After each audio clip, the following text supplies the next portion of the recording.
Susan caught Ethan staring but didn't realize the embarrassment behind his gaze.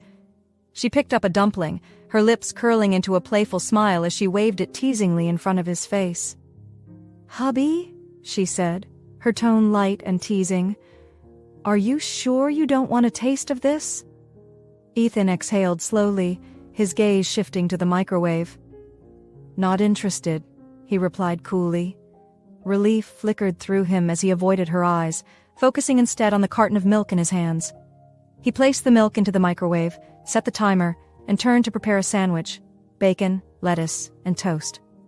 Taking a seat at the dining table, he bit into the sandwich, chewing methodically. But as he ate, a nagging dissatisfaction settled in. The sandwich felt dry, bland. His mind drifted to the golden brown dumpling Susan had made. Ethan frowned slightly and reached for the jar of fruit jam. Spreading a thick layer onto the next slice of toast, he tried to refocus on his meal. Before he could take another bite, Susan appeared from the kitchen again. This time, her hands were full, carrying an impressive spread: dumplings, cinnamon rolls, pancakes, and a steaming cup of hot chocolate.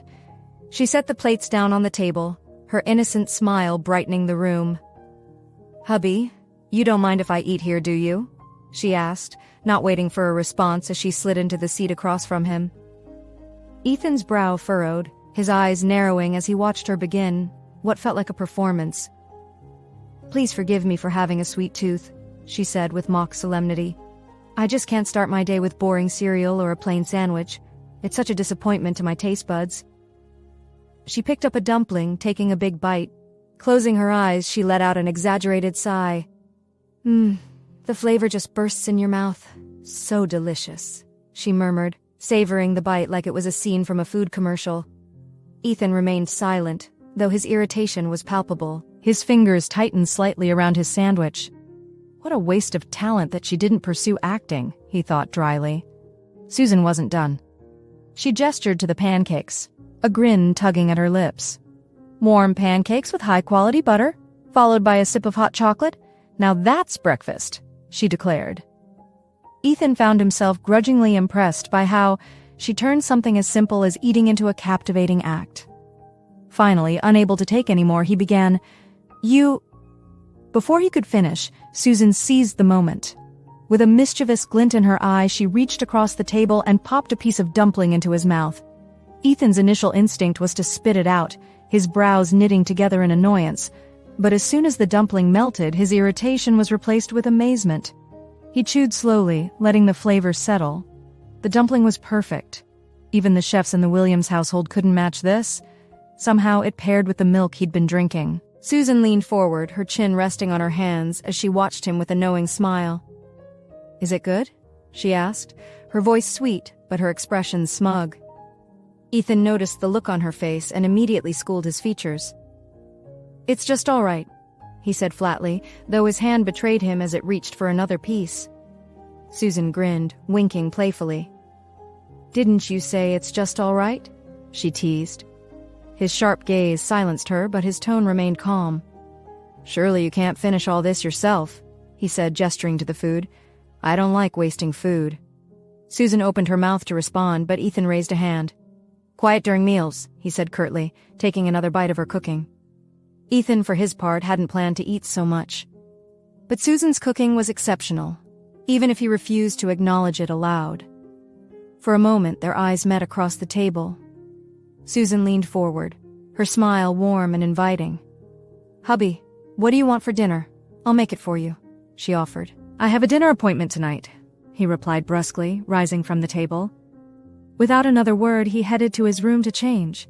Susan simply smiled and quickly cleared the table, humming to herself as she got ready for work. A while later, she stood in the living room, quietly waiting for Ethan. She looked fresh, but undeniably mischievous, her lips curved in a bright, teasing smile.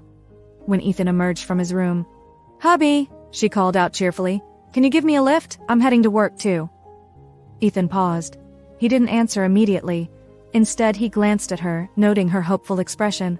His first instinct was to refuse, another unnecessary interaction he didn't need. But then, the memory of her dumpling from the early morning surfaced.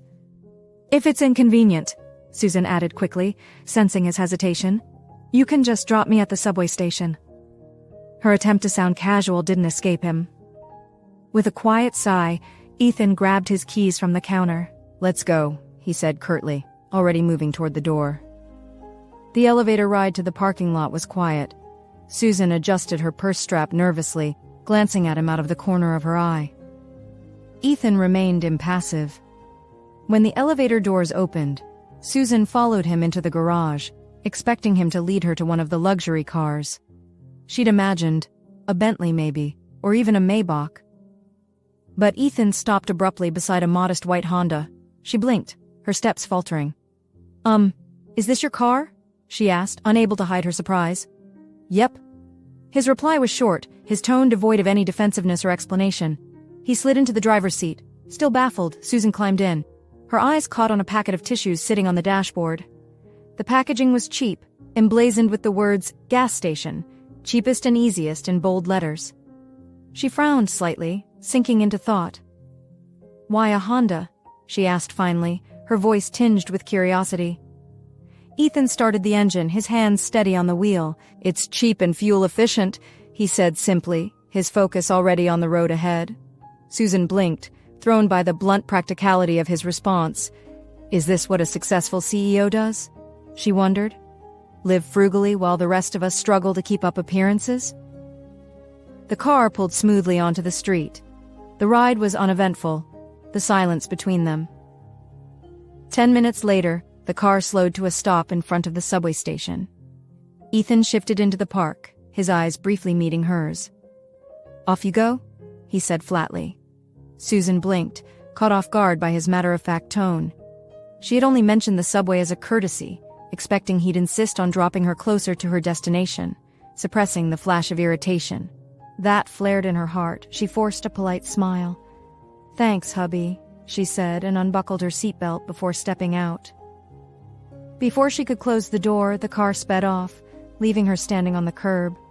The faint scent of his cologne lingered in the air as the Honda disappeared into the distance. Susan stared after it for a moment, her mouth slightly open in disbelief.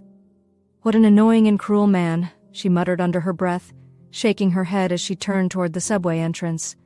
Soon, Susan arrived at Drew Corporation shortly before 10 a.m., her mood already sour. Since returning from her studies abroad, she had worked diligently at the company. But as she stepped into the building, the general manager, John, greeted her with a strange smirk. "You don't need to come in anymore, Susan. This project isn't yours to handle anymore," he said, his tone dripping with sympathy. "What are you talking about?" she demanded. Before John could answer, his gaze shifted past her. "Ah, Miss Sophia, here you are." Wait, that's not the end. You just had a free taste. Listen to Twists of Love and Revenge only on the Pocket FM app now. Link in description, and don't forget to like, share, and subscribe.